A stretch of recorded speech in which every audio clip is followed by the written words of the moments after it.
Ēnu diena ir pasaulē atpazīstams un atzīts karjeras veidošanas instruments, ar kuru palīdzību jauniešiem ir iespēja iepazīt dažādu profesiju ikdienu un pienākumus, lai būtu vieglāk izdarīt savu izvēli.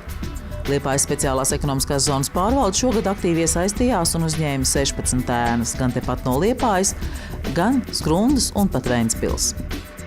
Jauniešiem, kuri tikai gatavojās uzsākt savas studijas tādā vai citā nozarē, vienkārši iedot kaut kādu šo sākotnēju informāciju, iespējams, ka tā varētu arī viņiem noderēt viņu nākotnes profesijas izveidē.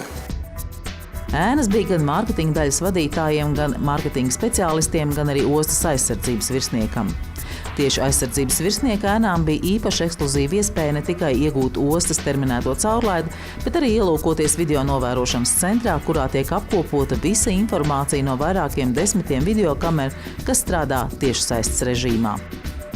Cenšamies taisīt vairāk kameras, lai būtu daudz lielāka informācijas par visu teritoriju.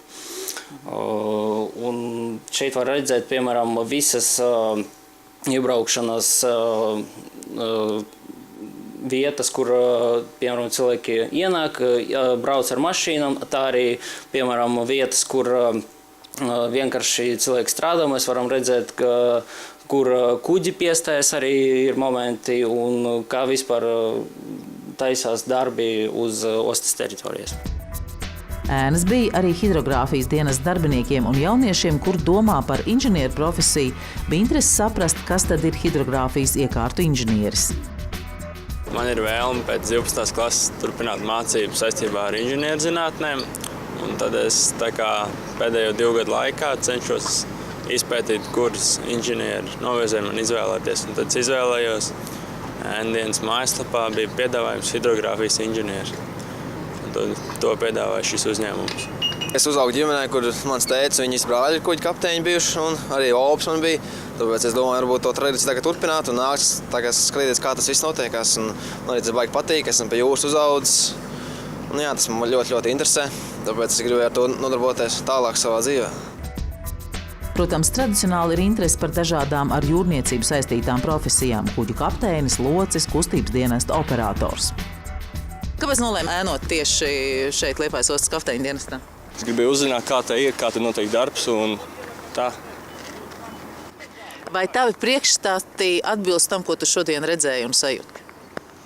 Jā, uzzināju daudz jaunas lietas, daudz ko nezināju. Kāpēc tu nolēmi ēnot tieši šeit Liepājas ostā?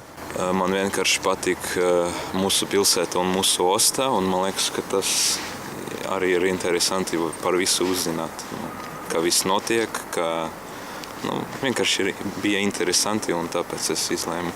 Kā tas, ko tu šodien redzēji, varbūt sajūta arī atbildi tam, kāda tev bija šīs iepriekšējās zināšanas un pieredzes par Liepājas ostu? Es iepriekš tam neesmu bijis uz šitiem te kuģiem, bet tagad man vēl vairāk viss tas patīk. Varbūt es arī būšu jūrnieks, kurš zina.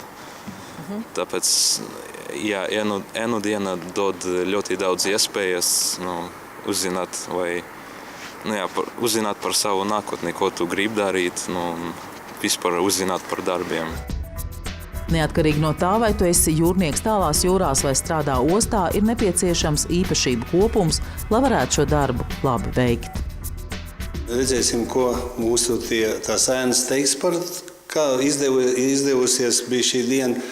Es domāju, ka praktiski jau tas pats ir vajadzīgs, tās pašas prasības kā jebkuram darbiniekam. Tas ir pirmais, lai cilvēks tik tiešām zinātu, ko viņš grib, lai viņš būtu mērķtiecīgs. Darbs pats par sevi jebkurā vietā jāpild. Mūsu vēl varbūt tās nāk klāt tas, ka tomēr darbs ir saistīts ar jūru, saistīts ar kuģiem, un apmēram 80% vismaz mūsu speciālisti, kas ir guvuši jūras izglītību, jūras profesiju izglītību. Tā es domāju, ka tas ir pats galvenais, lai arī cilvēks tik tiešām tiekties un domāt par kuģiem, par jūru, kaut kas tam līdzīgi, ka viņam tā dzīve ar to ir saistīta.